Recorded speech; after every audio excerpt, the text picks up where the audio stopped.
probably won't be shown.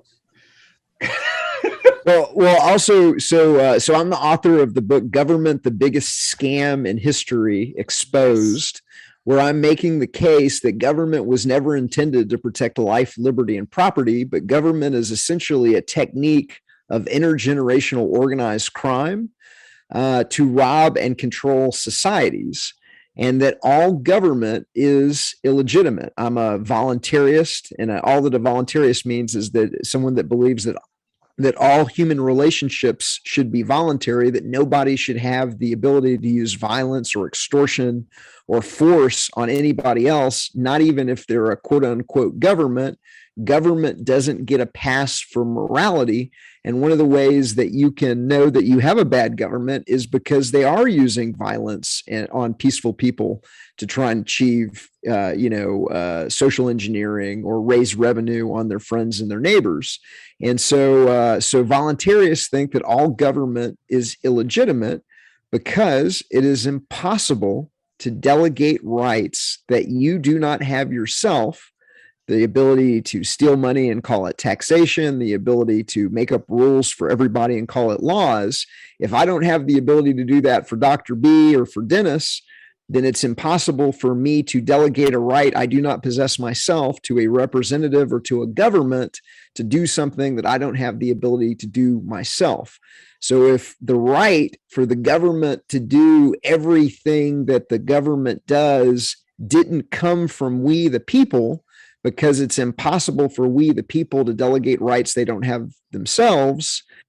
if it's impossible to be bound by a social contract that you didn't sign, and if it's impossible for Dennis and myself to rob Dr. B just because there's two of us and one of him, and we vote in democracy that he has to give us all of his money, if that would be illegitimate if there's just three of us, then it doesn't matter if there's four of us or 250 million of us. You can't, no magical additional person makes something that is immoral and illogical now moral and logical just because the majority of people, the mob, wanted to, rob Peter to pay Paul or vote to lynch black people. Just because the mob outnumbers its victims, it doesn't make that desirable. And so government has been the biggest scam in history, and they've been getting away with it because they control the government and the media and academia. And so what we're exposing in the book, Government, the Biggest Scam in History, is really the playbook of how governments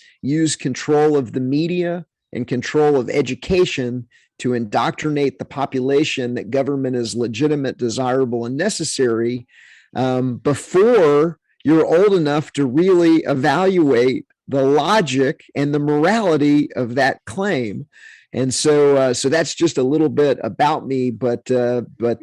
book Government, the Biggest Scam in History has been designed to take your friends, your relatives, and your neighbors from kind of 0 to 60 in a very, very short amount of time, leveraging the fact that most people are visual learners. And so in the book, I'm doing a lot with media organization charts, media ownership charts. I'm doing a lot with visualizations that make what was invisible visible, so that when your friends and your family and neighbors can see what that control structure looks like in the media or in the government, and they see it with their own eyes, they come to a deeper understanding of how the